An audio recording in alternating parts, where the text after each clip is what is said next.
En este video vamos a hablar del periodo embrionario o periodo de organogénesis, que abarca de la tercera a la octava semana del periodo de desarrollo embrionario.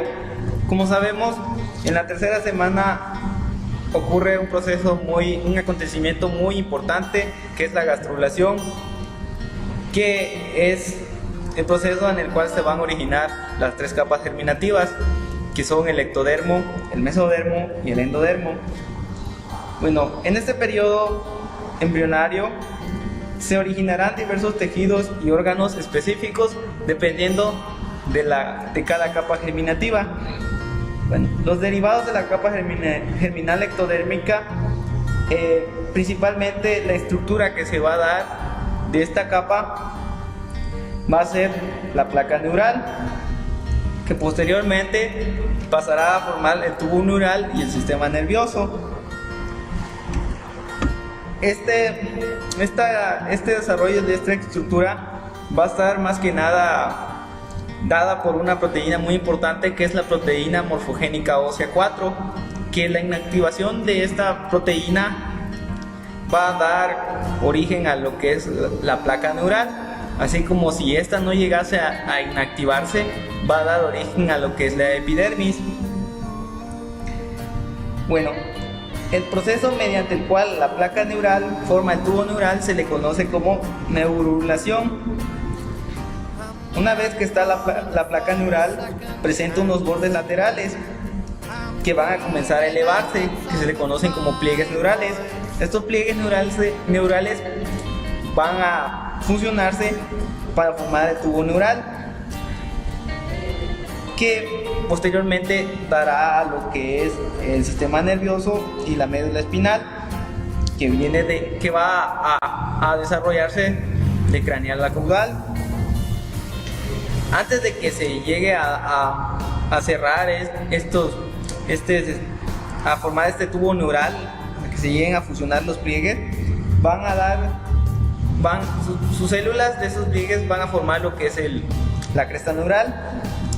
Células de esta cresta neural formarán diferentes estructuras dependiendo en qué región se encuentren. En resumen, la capa germinal ectodérmica va a originar órganos y estructuras que están en contacto con el mundo exterior, principalmente el sistema nervioso central, el sistema nervioso periférico, el epitelio sensorial del oído, la nariz y el ojo, y la epidermis, incluidas el pelo y las uñas. También originará las glándulas subcutáneas, las glándulas mamarias, la hipófisis y el esmalte de los dientes. Derivados de la capa germinal mesodérmica. La capa germinal mesodérmica da origen al mesodermo paraxial, al mesodermo intermedio y a la placa lateral. Hacia la tercera semana de desarrollo, el mesenterio paraxial se organiza en somitómeros que aparecen en dirección cefalocaudal. En la cabeza forman los neurómeros en asociación a la segmentación de la placa neural. Los somitómeros se organizan en somitas, que se forman de occipital a caudal, llegando a formar un número aproximado de 42 a 44 pares al final de la quinta semana. De estos, algunos somitas desaparecerán y el resto formarán el esqueleto axial. La formación de los somitas está regulada por un reloj de segmentación que está determinado por la expresión de algunos genes específicos. La múltiple diferenciación de los somitas darán origen a estructuras como vértebras, costillas, músculos de la pared del cuerpo, extremidades y dermis. Mesodermo intermedio. Conecta al mesodermo paraxial con la placa lateral. Se diferencia en estructuras urogenitales. Las unidades excretoras del sistema urinario y las gónadas se desarrollan a partir de este mesodermo. Mesodermo de la placa lateral.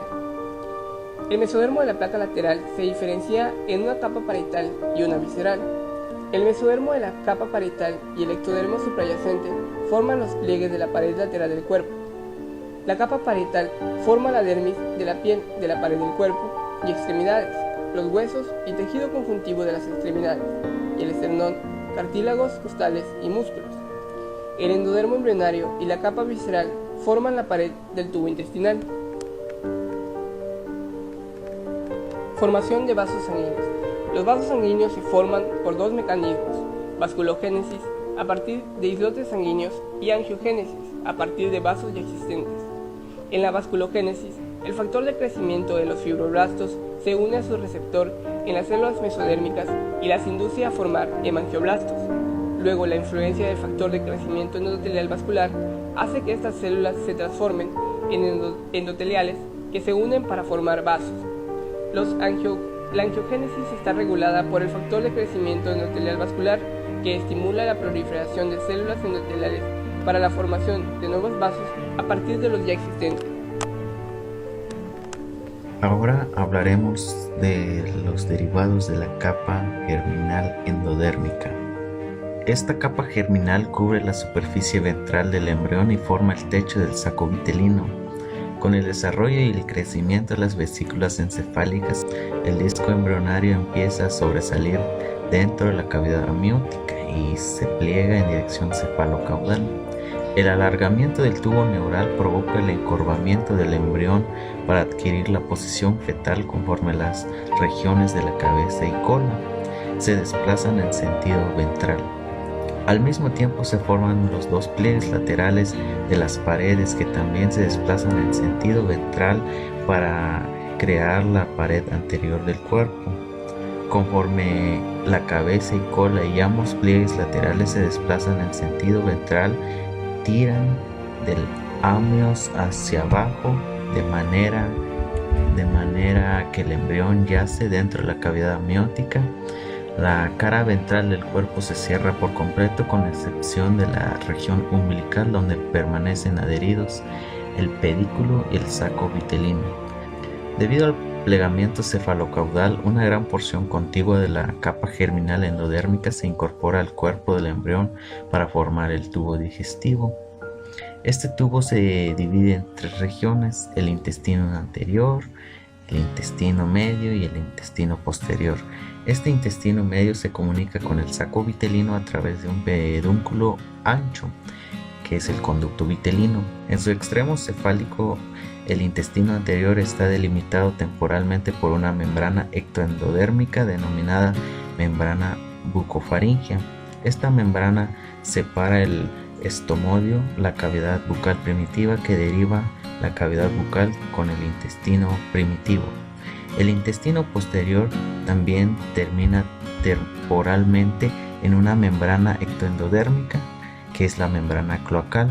Esta membrana separa la parte superior del conducto anal que deriva del endodermo de la parte inferior conocida como proctodermo, que se forma a partir de una invaginación revestida de ectodermo.